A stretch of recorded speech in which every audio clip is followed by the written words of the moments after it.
അമ്മമാരോട് പറഞ്ഞുതരാം.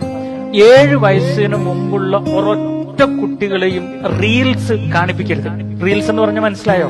നമ്മുടെ യൂട്യൂബിലെ ഷോർട്സ്, അതുപോലെ തന്നെ ഇൻസ്റ്റഗ്രാമിൽ ഇടുന്ന റീൽസ്, ഫേസ്ബുക്കിൽ ഇടുന്ന റീൽസ് 7 വയസ്സിന് മുമ്പുള്ള ഒരു കുട്ടിക്കും ഒരു കാരണവശാലും കൊടുക്കരുതെന്നാണ് ന്യൂറോ സയന്റിസ്റ്റുകൾ, മനഃശാസ്ത്ര വിദഗ്ധരും പറയുന്നത്. അതിന്റെ കാരണം അവർ പറയുന്നത്, ഈ ഷോർട്ട് വീഡിയോ ഒന്ന് കണ്ട് ഇങ്ങനെ മാറി മാറി കാണുമ്പോൾ ഇവരുടെ സ്റ്റിമുലേഷൻ, അതായത് ഇവരുടെ ബ്രെയിനിലെ ഹോർമോൺസ്, ഇവരെ ഹാപ്പി ആക്കുന്ന ഹോർമോൺസ് മിനിറ്റിന് മാറിക്കൊണ്ടിരിക്കും ഫാസ്റ്റ് ആയിട്ട്. അപ്പൊ ഈ സ്റ്റിമുലേഷൻ ഇങ്ങനെ ഫാസ്റ്റ് ആയിട്ട് പോകുമ്പോൾ ഈ കുട്ടികൾ ഭയങ്കര ഹൈപ്പർ ആക്റ്റീവ് ആയിരിക്കും, അടങ്ങിയിരിക്കില്ല. അവിടെ ചാടി ഇവിടെ ചാടി, അത് മറിച്ചിട്ട് ഇത് മറിച്ചിട്ട്. മൊബൈൽ കയ്യിലില്ലെങ്കിൽ ഇവരൊരു പരാക്രമമായിരിക്കും. അത് കിട്ടിക്കഴിയുമ്പോൾ ഇതുമായിട്ടൊരു മൂലയിലിരിക്കും. പക്ഷെ ഇത് അറിയാൻ ഇവർ ഭയങ്കര ഹൈപ്പർ ആയിരിക്കും. മാത്രമല്ല ഇവർക്ക് ഒട്ടും സന്തോഷം ഉണ്ടാവില്ല. ജീവിതത്തിൽ സന്തോഷം എന്ന് പറയുന്ന സാധനം ഇവരിൽ നിന്നും ഇല്ലാണ്ടാവും.